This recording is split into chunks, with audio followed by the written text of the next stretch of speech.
Use that one instead. Thank you very much. Okay. So, right, yes. We're on a journey, and we're on a journey to redesign the information landscape. As you said in your introduction here last year, talking about it, just a brief update in terms of the background to this, why we're doing this, where we're coming from, and then I'll sort of say a few words about where we are now and the next steps in this journey. So by way of background, by way of introduction, quite ironic, 7 days after the publication of the Green Paper, the 2015 Green Paper, which is finally carrying forward the government's agenda around regulation and reshaping the sector. The journey I'm on started with the White Paper of 2011, Students at the Heart of the System. That was the White Paper that followed the shift in tuition fees to £9,000.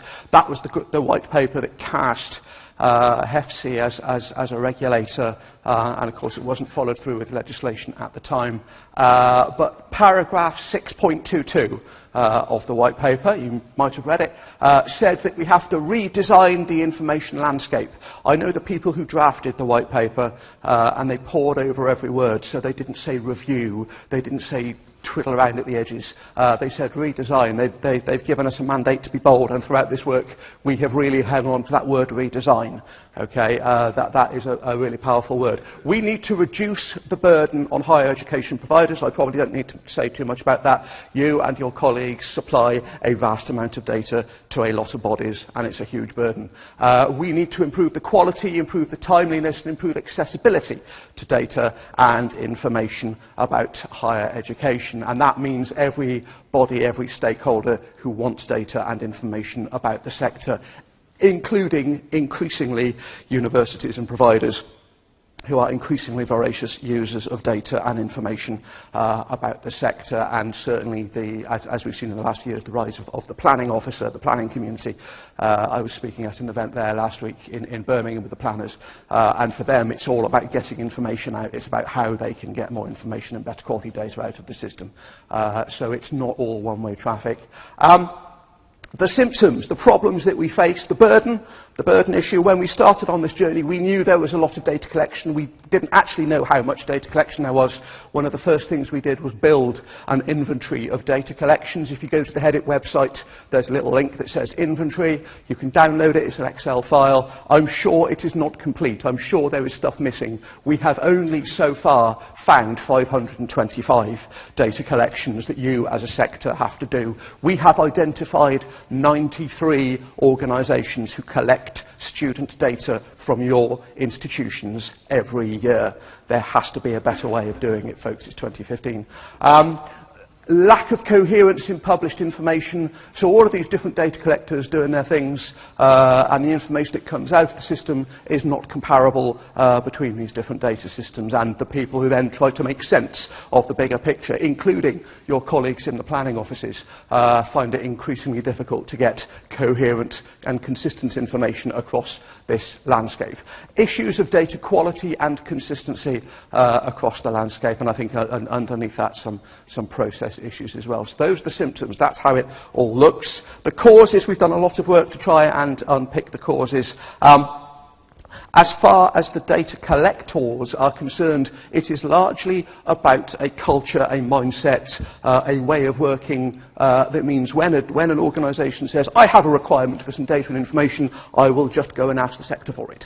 And I will make up my own definitions, and I will ask them to supply me the data when it suits me, in a file format that suits me, and I'll just sort of pick on whoever I know in the institution, and I will ask them to supply that data to me. So there's absolute lack of coordination amongst the data collectors. There is, in terms of responding to that uncoordinated behaviour, there is therefore a tendency for institutions to be uncoordinated in terms of how they respond to those data collections, because if you are a large complex organisation and different parts of your organisation are being hit with requests for data at different times using slightly different definitions, slightly different file formats, then it's actually really difficult to have some kind of coordinated response to all of these different data collections. In our work, we have found all sorts of issues of data capability and weaknesses in data capability, both across HE providers and data collectors. And there is something about the fact that, we are now all empowered with this technology and capable of throwing so much data around. And boy, do we throw data around. But there's a sense in the capability, both at an organisational level and at an individual level, within providers and amongst data collectors. And we've found some absolute horror stories amongst the data collectors. But there is a long way to go on that. And when we did the piece in 2012 to unpack the causes of this, we said two really important things. The first, this is a UK-wide issue. It came out of an English white paper. The initial work was sponsored by the Regulatory Partnership Group in England. But we said, look, you have to think of this as a UK-wide issue, and there's a number of reasons for that. Firstly, students cross borders. So young people from England go to university in Scotland, young people from Wales go to university in Northern Ireland, and so on. So, students cross borders, and therefore the funding for them, because now the funding follows the student, the funding crosses the borders with them. So you have to think of this as a UK-wide issue. And the second thing we said, and I still say this, and I'm quite happy to say this to you today, this is not a technology problem. Okay, the solution is not about technology, it's about behaviours, it's about capabilities, it's about the way we work. So that was our starting point back in 2012. We established HEDIIP in 2013 to drive this agenda forward. Why is this agenda so timely now? So, just a few examples. The mantra of well-informed students. We are now in a situation where young people are racking up vast amounts of debt to achieve a higher education qualification. And one of the phrases that you hear time and time and time again, it happened in 2010 when the tuition fee vote went through the House of Commons, and we still hear it today. It is all about well-informed students making well-informed choices. Okay, there has been some really interesting work done, sponsored by HESA, looking at the whole public information agenda. And very interestingly, they found that having access to more information doesn't necessarily make you better informed. It's not about the volume of information that we pump out, and there is actually a limit to which we, as human beings, can absorb and process information. So it is more subtle than just pumping more and more data out of the system all the time. But that is an absolute key part of government policy, and it keeps coming back to that. More broadly, the idea of evidence-based policy making. And although the phrase evidence-based policy making, that's kind of the language that civil servants and governments use. That idea, that concept is also obviously within institutions, within organisations who want to make good, sound business decisions based on good, sound information. And we all want to be in that place. And you just have to look across the sector and see the number of business intelligence projects and BI projects that have been launched over the past decade. And there is a sense in which we all want this. PA, I think it's PA, the consulting group, and every year they do their survey of vice-chancellors. They did the survey of vice-chancellors this year, identified the top 8 issues that are taxing the enormous minds of the sector's vice-chancellors. And one of those was, business intelligence and student analytics and aspirations in that space. It's right at the top of the agenda right now. That's all where we want to be. So, very timely. Very topical, metrics to inform the TEF. I had to supply this presentation to you, Sizer, about 10 days ago, before the Green Paper was published. If I was doing it now, I would remove the question mark from that third bullet point, because it is, the Green Paper's out there and everyone's talking about it. There are going to be metrics of some sort to inform the TEF, and the TEF therefore drives the future of quality assurance. It drives potentially the increase in tuition fees for English institutions, and so on and so on. The other one I do just want to mention, in an entirely different place, there's a body called the Higher Education Commission. It's run out of the policy, one of the policy think tanks in London. It is chaired by Lord Norton of Louth. It contains a few MPs, various members of the great and good. I'm sure you're familiar with them. They have previously done inquiries into things like regulation of the higher education sector, the student finance system. They have taken on some of the big, weighty issues of the sector. I know what comes out of the HE Commission is read with interest in BIS and in the government departments, a very significant body. The HE Commission have decided that for the inquiry they want to work on at this point, they want to look at data in higher education. All right, so this is a bunch of people who you wouldn't normally think of as thinking about data or considering data. They recognise that it is a policy issue. It is a massively important strategic issue for the sector. So we have been working with the Commission. We've been helping them with some of their research. The report from the Commission is due to be published in the House of Lords on, I think, the 26th of January next year. It's going to be a major piece, a major contribution to debate around this space. And it's just, I think it's fascinating, the idea that a body like the HE Commission, thinks that data is so significant. They get it. It is important. And they're looking at how the sector is dealing with data and how the sector is responding to data. So now is very timely.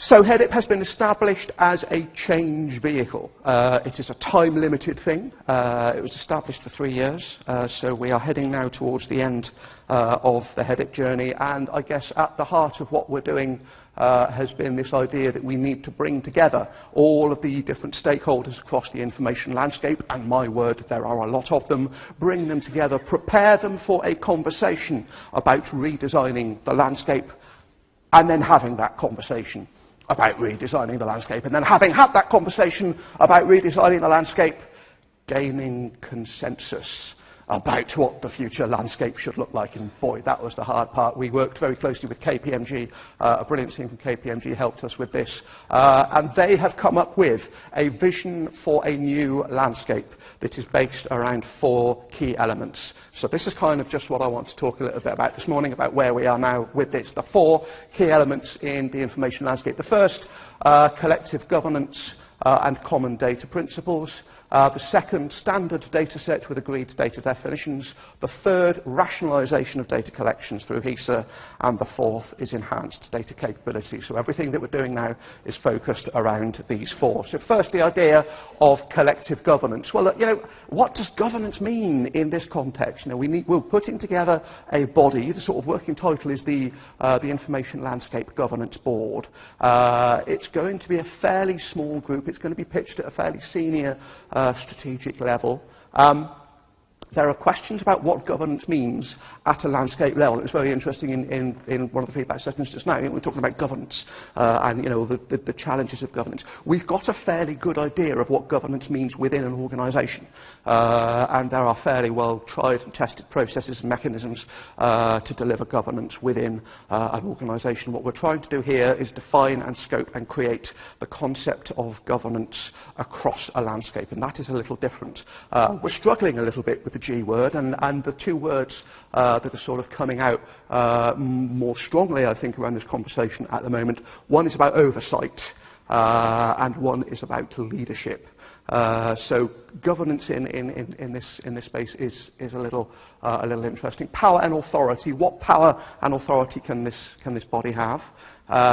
So if you look at the inventory of data collections you might have done, you will see that the data collectors, the organisations that collect data from the sector, an enormous range. You will be familiar with the Student Loans Company and HESA and the funding councils. You will know all those, and the research councils. There is the NHS. A vast amount of data collection from the sector is undertaken by the NHS. In England, they are now one of the biggest funders of higher education. The Home Office, big data collectors, the Foreign and Commonwealth Office and the ATAS scheme. 164, I think, professional and regulatory bodies looking across different professions. They're all out there collecting data from mostly colleagues in your academic departments, I guess.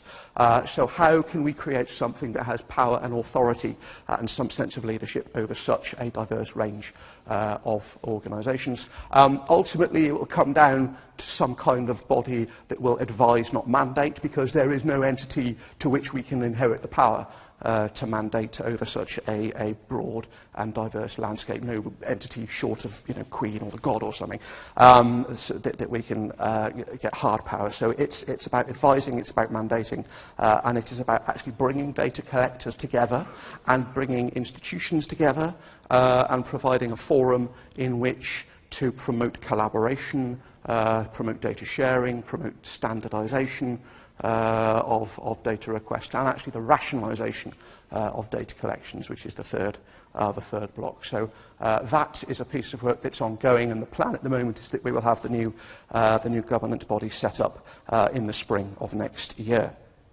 The governance body will own and support the data principles for the landscape. The KPMG report took the data principles from TOGAF, and I know many of you will be familiar with TOGAF, the Open Group Architecture Framework, the Enterprise Architecture Principles. Enterprise architecture is kind of written around that concept of an organisation. And the principles that are there to support it, they're kind of written for an organisation. So what KPMG, I think, quite cleverly did was to take those principles and say, okay, what do we need to do? How do we reshape them, sort of make them work for a landscape? Because in a landscape, how do you define a landscape? How do you govern a landscape? How do you create an architecture for a landscape? It's a little different. So there's a set of data principles, and they make for good reading. I'm all for principles, good sound principles against which we can test and challenge the way some of the data collectors work in the future. The new governance framework will need and will work with technical and operational advisory groups. HEDIIP has been really lucky to work with an advisory panel. We've got about 40 people from a number of different communities and data collectors on our advisory panel. Luke, wherever you are, sits on the advisory panel. Peter Timpson sits on the advisory panel.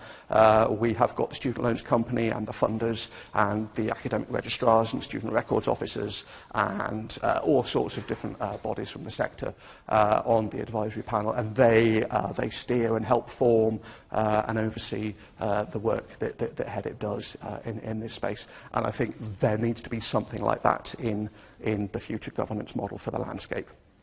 The KPMG report explicitly says this body should be hosted by HESA, because HESA is the sector's data agency. And very interesting, when HESA was set up back in 1993, there was a lot of discussion at the time about what it should be called. And right until the very last moment, it was going to be called HEDIIP, the Higher Education Data Agency. And in 1992, someone said, data's a bit boring. We want statistics. They're far more interesting. So at the very last minute, it became HESA. But actually, HESA is the sector's data agency. You own it, and you fund it. And that is largely where a local point, a locus of the sector's leadership and expertise around data. And so the KPMG report, and again, consensus. This is the consensus view that we have been able to build across all the bodies that we're working with. The second building block is standard data sets and definitions. If you've heard me talk before, you know I am slightly obsessed about the definition of the word course in higher education and the number of different definitions that you have to deal with from different bodies who ask you for data and provide different definitions by which to do that. We need a common data language. We need a standard lexicon, a standard set of words to describe these things: course, student, registration, module, all these words that we use every day. HESA in England have very helpfully in the last few months published a document where they define the words validation and franchise. And validation and franchise are two particularly difficult words in this space, because the whole area of collaborative provision, so many different arrangements, so many different agreements in place, and systems and processes in place around that. So there's something about the language that we use. There is also then something underneath that about standard data definitions, a standard way of coding ethnicity, a standard way of doing subject coding, for example. So we are doing a fairly major piece of work at the moment, working with a guy called Andrew Fisher, who some of you might know. He's previously been an academic registrar at a couple of institutions, and he's also held a few planning roles around the sector. He is doing a piece of work for us at the moment to try and define a common data language and a set of data definitions that will form the basis of future data collections. And so when different bodies need to collect data, if they're still collecting it themselves, you at least only have to translate your internal data into one standard external reporting language. At the moment, for all the different data collections you do, you have to do a different translation. A vast amount of duplication is driven back into institutions duplication and inefficiency is driven back into institutions. So that will be delivering around the summer of next year. We have also been very active in the ULN space. The ULN, the unique learner number, there are now cohorts of young people who have ULNs coming into higher education. The ULN now has a lot of traction in schools and FE in England, Wales and Northern Ireland, and these people are now first and second year students on your undergraduate programmes. At the moment, right now, we are not very good at harvesting the ULNs as the young people come into the sector. We are talking to UCAS about making some changes to some of their processes to harvest more ULNs. When the A-level results come from the awarding bodies, they have the ULN in those files. The plan is that UCAS will harvest those ULNs and feed them back to institutions as a part of the admissions process, so that data flows into your institutions. We are also doing a lot of work with a number of bodies in Scotland, the Scottish Funding Council, the Students' Awards Agency for Scotland, NHS Scotland, Skills Development Scotland, the Scottish Government and the Scottish Qualifications Authority, who own the Scottish candidate number. And we are working on a model that will create a bridge between the Scottish candidate number and the ULN, because students cross borders. And if we're going to find a solution to identifying individuals, it has to be UK-wide, and it comes back to that earlier principle. We have to think of this UK-wide. So we are making quite a lot of progress in building a bridge between the ULN and Scotland, because if this is ever going to work for us, it has to be UK-wide. We've also done a massive amount of work in subject coding. You might have heard of a system called JAX, very old, it's run out of space, it's hierarchical, it's bust. It doesn't meet the requirements of many stakeholders. And if we are going to develop a standard data language and a set of standard data definitions that everyone can use, JAX is not going to do it. So we have been working with a team at CITIS, who many of you will know, to create a new subject coding system. We will be publishing before Christmas a system called HECOS, a flat 6-character, 6-numeric character code containing about 2/3 the number of codes that are currently in JAX. They've significantly revised the definitions, really cleaned the whole space up, and it is not hierarchical, so we don't have the constraints of a hierarchical system in subject coding anymore. The next phase of the subject coding journey will be to work with some of the main stakeholders to identify an adoption timetable for the new subject coding system, and then support both the data collectors and the institutions in terms of adopting the new system. We will then have a subject coding system that people like, for example, the NHS, can use, because at the moment they don't use JAX, it doesn't work for them. Okay. Rationalisation of data collections. So this is the idea that at the moment, let's talk student data, because that's where most of the action is, 93 organisations collecting data from you every year. A guy called John Townsend, many of you will know him, did a piece of work for us last year. He went out and interviewed about 1/3 of those 93 organisations. We sent him all over the country. He loved it. He sat down and said, why are you doing this? How are you doing this? What are your processes? What are your data definitions? How are you using the data? What are your requirements? His report, published on the HEDIIP website, makes excellent reading. It concludes that, actually, most people want the same thing. It's about students, it's about the courses they're on, it's about the qualifications they came in with, it's about the qualifications they exit with.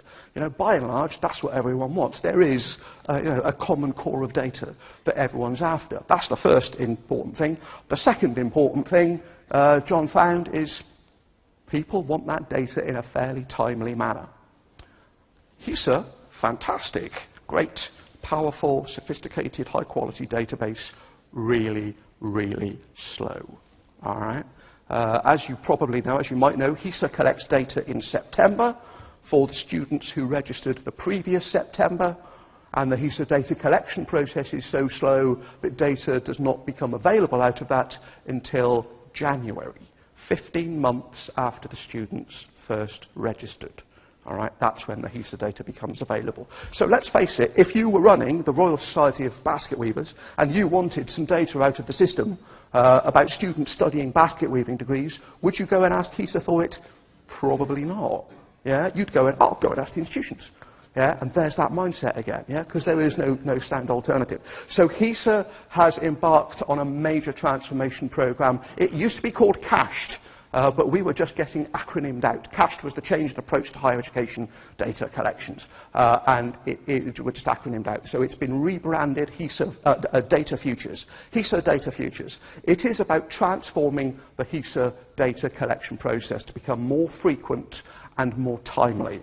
All right, and therefore position HESA to be able to achieve the vision that has been set out in the HEDIIP new landscape, and that is to become your data agency, the hub of data through which all of these other data collectors can have their requirements satisfied.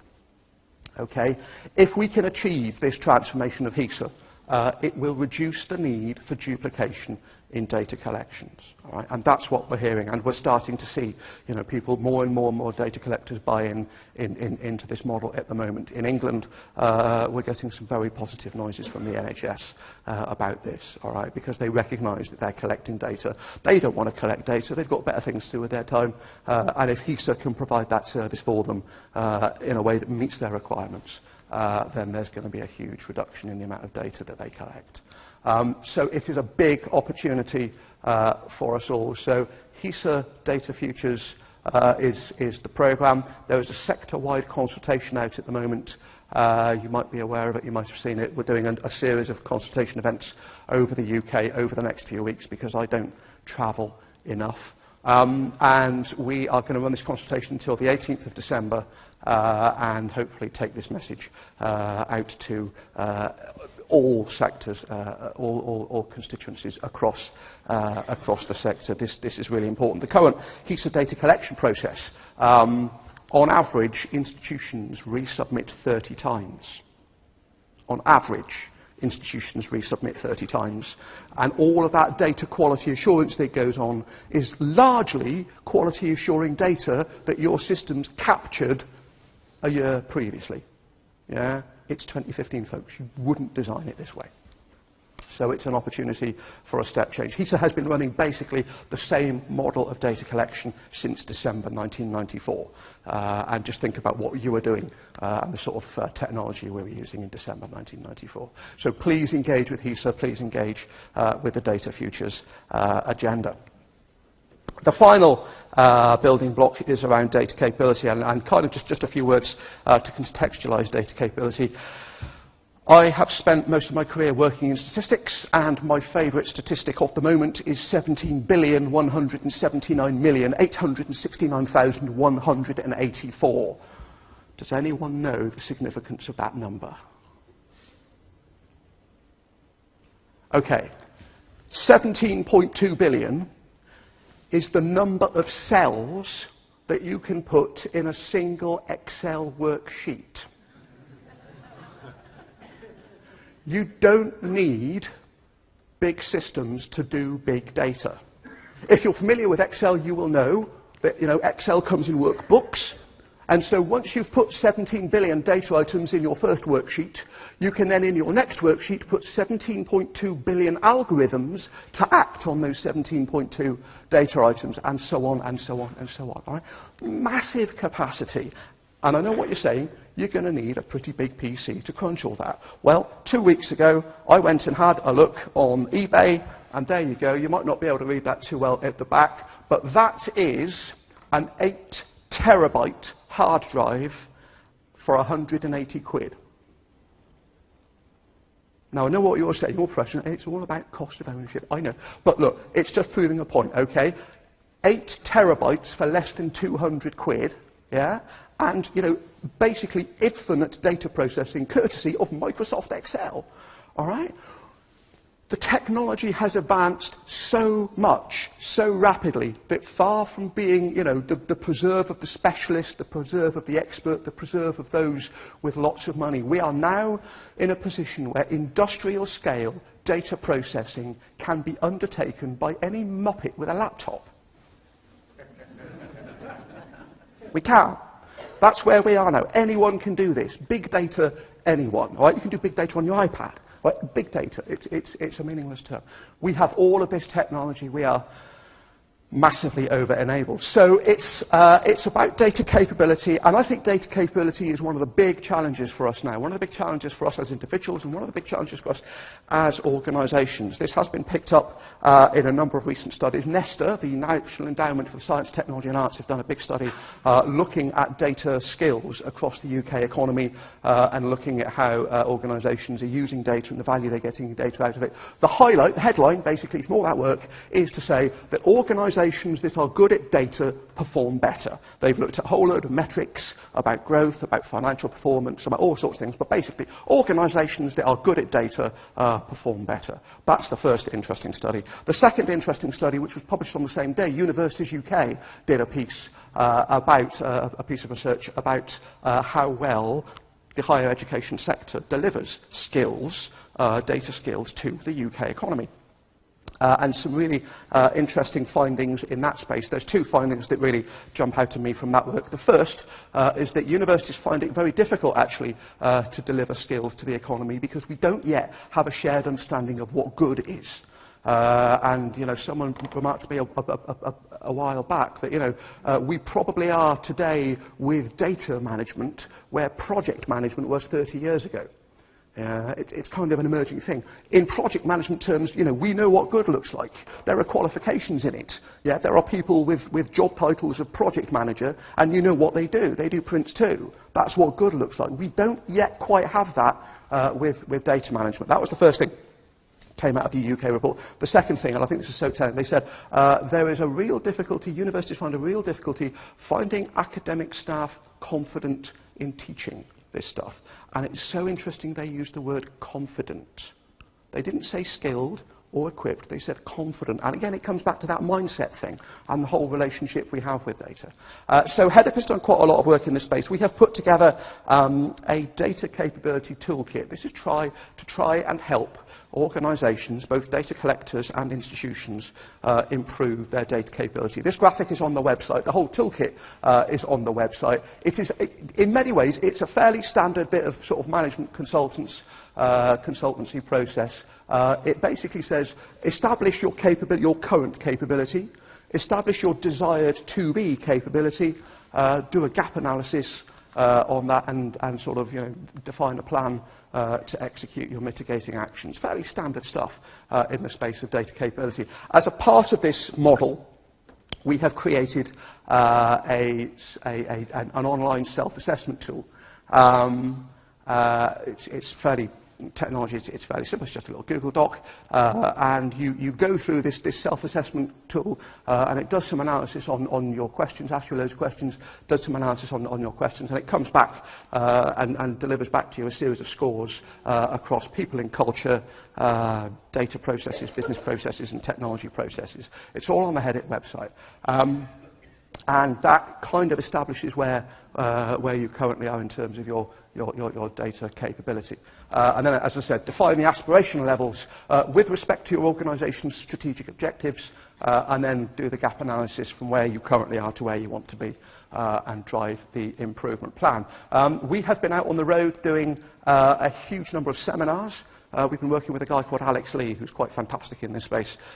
We have delivered training to 167 delegates over the past couple of months. So somebody from your institution will have been on one of these. We trained people from over 100 institutions. We've created a LinkedIn group. The LinkedIn group is only open to people who work in institutions. The LinkedIn group is not open to people from commercial organisations, be they software providers or consultants or consultancy. Okay, it is a safe space for people to come together and talk about some of these data capability issues and data management, data governance issues. It is an absolute complement to the work that JISC and HESA are doing around business intelligence and HEDIIP+.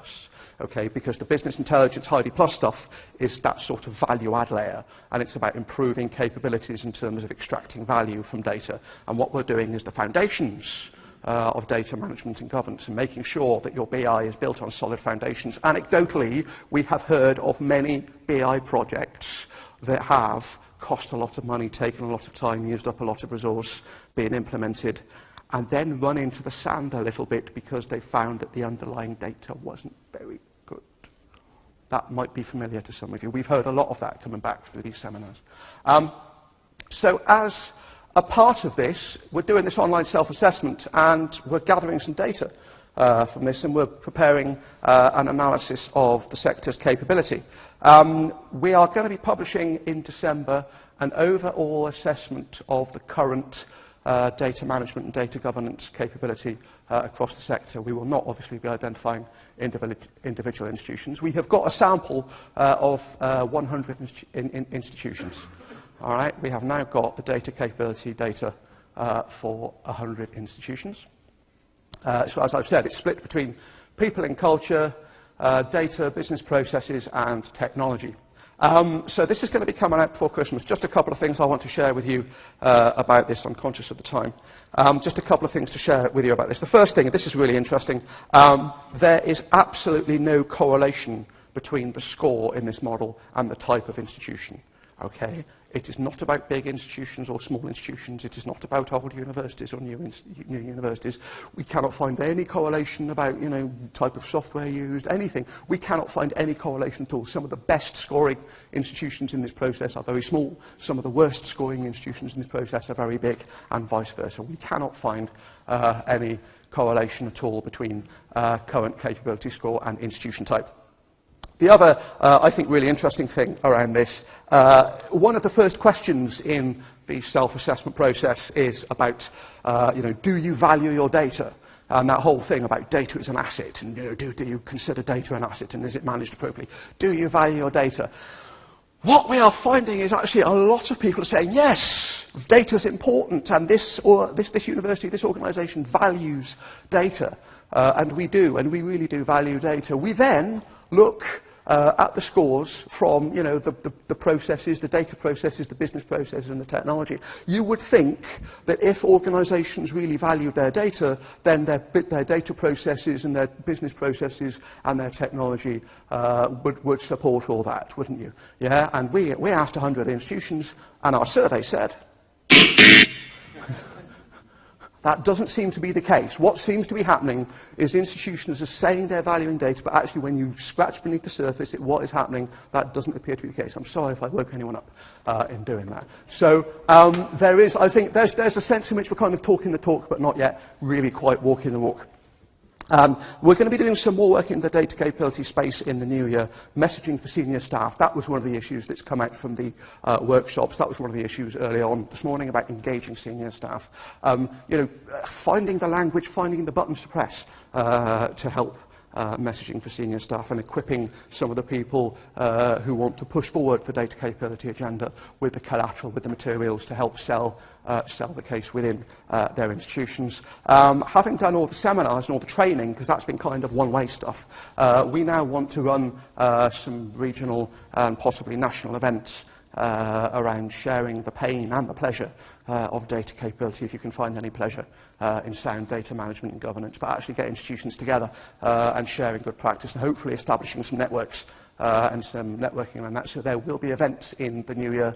And also, we're looking at some sort of different perspectives on this. We've had some conversations with Guild HE, and there are some particular challenges with small institutions, very small institutions especially, because in very small institutions you will often find that there is one person who does the HESA return and the Funding Council return and the SLC and the UCAS, and they run the system, and there's often issues of capacity in there. Internal audit. We have started a really interesting conversation with some of the internal auditors.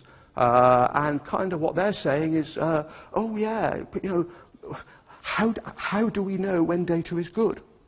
How can we help advise our institutions and help our institutions perform? What does good look like? And say, well, it's funny you should ask that, because everyone's sort of struggling with that question. But we found the internal audit community really responsive to this, and we're going to be having a number of meetings with them over the next few weeks, and maybe developing some materials for them to use to help your organisations, help your institutions understand and make progress in this space a little more. And more seminars, more training, and continuing to promote the broader message. A very quick run through, and it's been a bit quick, and I'm sorry about that, but the information landscape journey, this is a journey, and it started out with the BIS white paper in 2012. We unpacked it to the symptoms and the causes. In 2013, Deloitte recommended the establishment of HEDIIP, and we set HEDIIP up. HEDIIP runs until July 2016, and with the governance hosted at HESA, with the data standards, the data language managed by HESA, with the rationalisation of data collections being focused around HESA, that is the point at which we hand over this agenda and we hand over this work to HESA, to Data Futures and to the new governance body to then become an ongoing, hopefully carry forward on an ongoing basis some of the stuff that we have started off in HEDIIP. So kind of sort of just to reflect on where we are, because it's a journey and it's all about metaphors. You know, the current information landscape, you know, probably was fantastic in its day, but by modern standards it's a bit bolted together. It doesn't perform that well. It's not very efficient. In fact, it's really quite inefficient. And although, you know, we might quite like it, and getting all sort of dewy-eyed and sentimental about, you know, doing the first HESA return on a floppy disk, you know, time's moved on, and we now have an opportunity, and what David Sweeney was saying on this stage a couple of days ago, that sense of opportunity. We now have an opportunity to create an information landscape that is more appropriate for the 21st century. It is the first opportunity we've had to do this for a quarter of a century, and we might not get another opportunity until we've all retired. So please grasp this opportunity while it is there. Conference, I thank you very much indeed.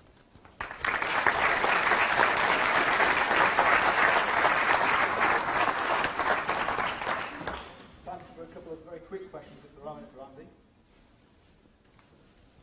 One down here at the front.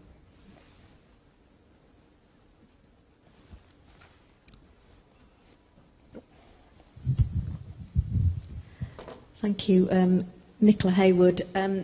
I've had the privilege of working with a number of institutions, either directly or through knowledge sharing and best practice sharing opportunities. And one of the things that I'm particularly interested in is the current state of student record systems. They hold about 80% on average of the data that you're talking about. Many of these systems are 12 years plus old. They were set up for a different purpose. Even a lot of them are self-developed by the institutions. Yep. Those that are provided by some of the mainstream suppliers are still highly bespoke. Yep. The coding modules are often very bespoke and complex, and sometimes people have lost the documentation. Yep.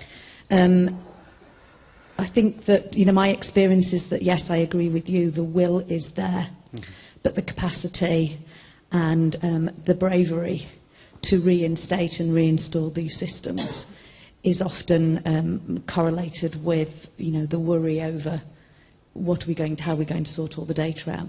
So I think what you're doing is fantastic. It's definitely something the sector needs.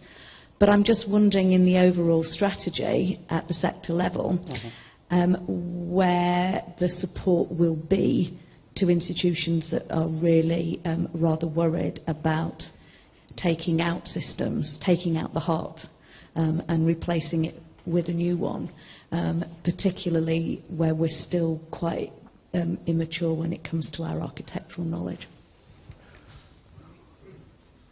Wow, big question. But absolutely right question to ask. So first thing I will say, we absolutely recognise that the systems and the system suppliers are critical in this.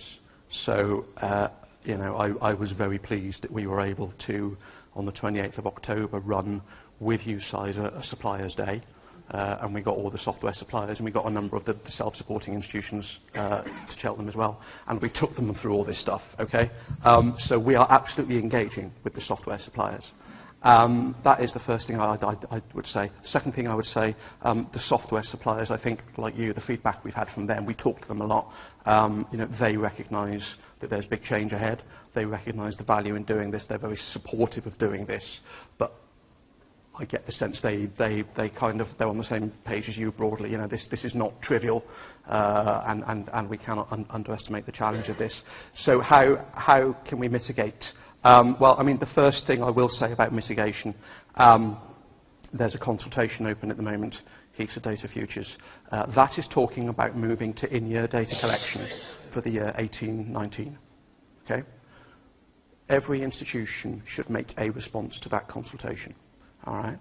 If the sector as a whole says that's not the right timing, yeah, then HESA will have to go away and rethink that timing. So there's an opportunity now until the 18th of December for the sector to influence the timing of this. That's the first thing I'll say. The second thing I'll say is that I think we have to be realistic. Every institution will be in a different place with this, and the journey that each institution needs to undertake to get to that better place is going to be different because they were starting at a different point. We know, I mean, from stuff like the PA survey of Vice Chancellors, we know that data is up on the agenda, and Vice Chancellors want the value out of data. So now I think is a good time to be having those conversations at the senior level to say, okay, if you want a dashboard that is right rather than just a dashboard that's pretty, we have to invest in the foundations and the infrastructure and the architecture of what we're doing. So there are opportunities there. And the other thing I would say is that we try as hard as possible to avoid the Big Bang thing, and we are taking, wherever we can, incremental steps in this. So there is some mitigation about that. Those mitigations do not entirely solve all the problems you raise. That's absolutely right. So keep talking to HEDIIP, keep talking to HESA. HEDIIP and HESA will continue to talk to you. CISG is so important in this, and to the software providers, and we will continue those conversations. So there is some mitigation, but you're absolutely right. There are big challenges around.